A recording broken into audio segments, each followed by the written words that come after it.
Batman is finally coming to the DCU. Hail to the king, baby. This is the Sox Rocker Show.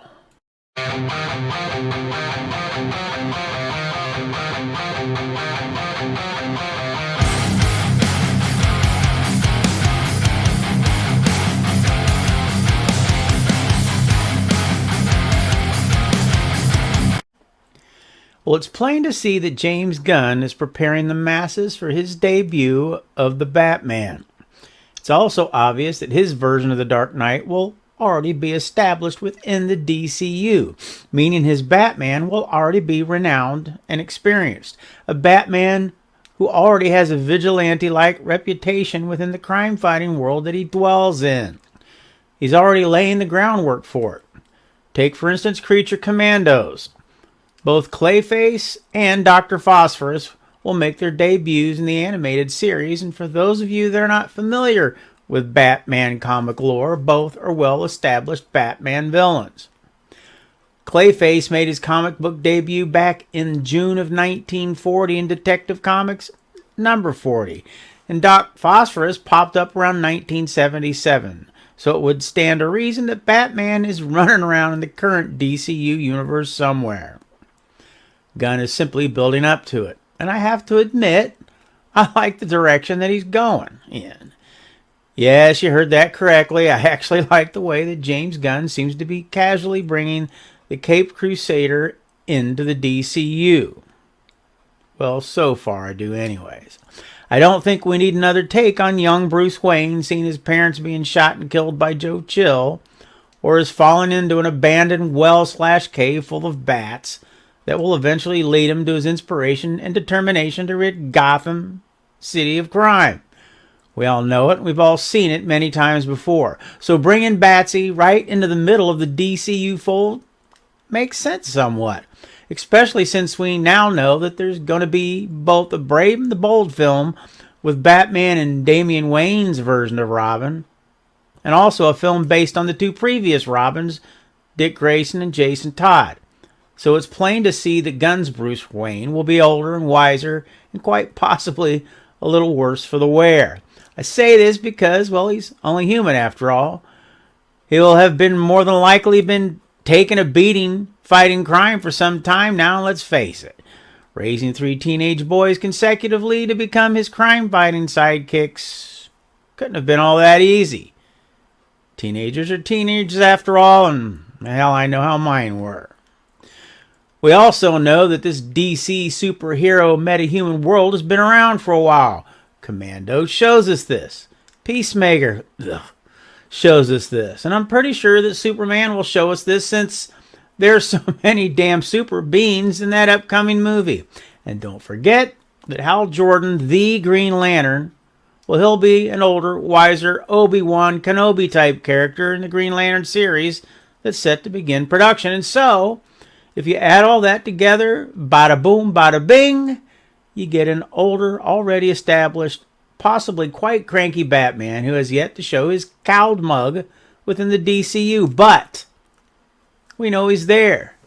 Now, I've said here many times before, I personally think Gunn will cast Chris Pratt as his Batman.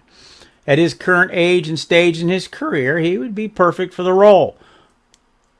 We know he can play irritable and cranky. We know that he can be sarcastically witty.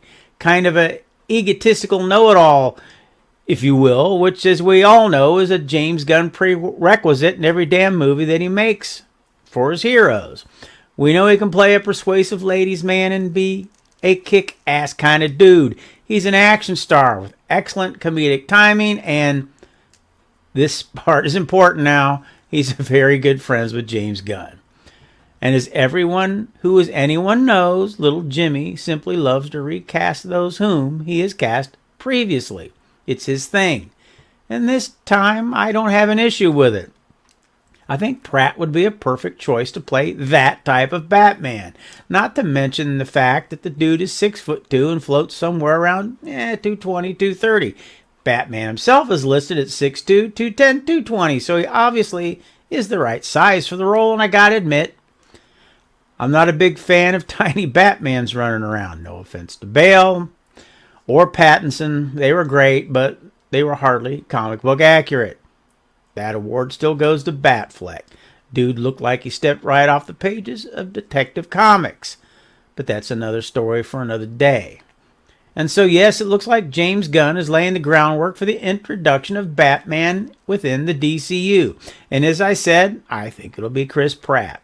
I've heard many saying that they believe it will be or should be Robert Pattinson.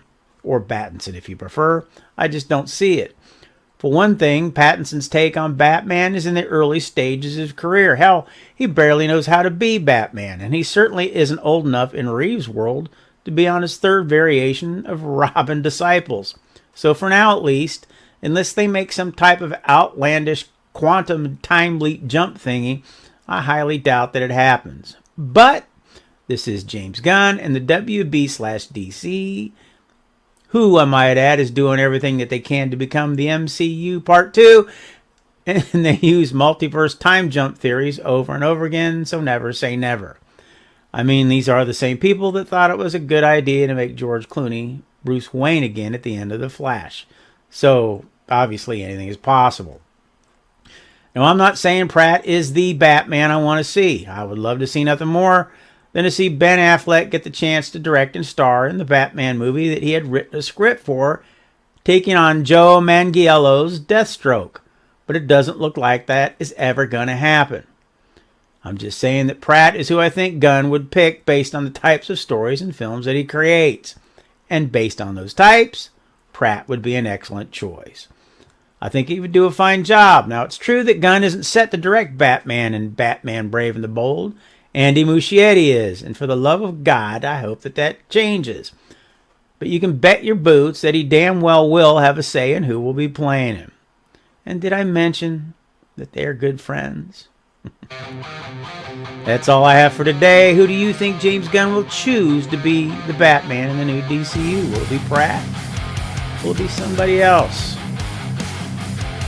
Let me know in the section down below. And if you like today's show even just a little bit, why don't you think about hitting that like button and subscribing so you don't miss the next one. Thanks for stopping by. God bless. Socks out.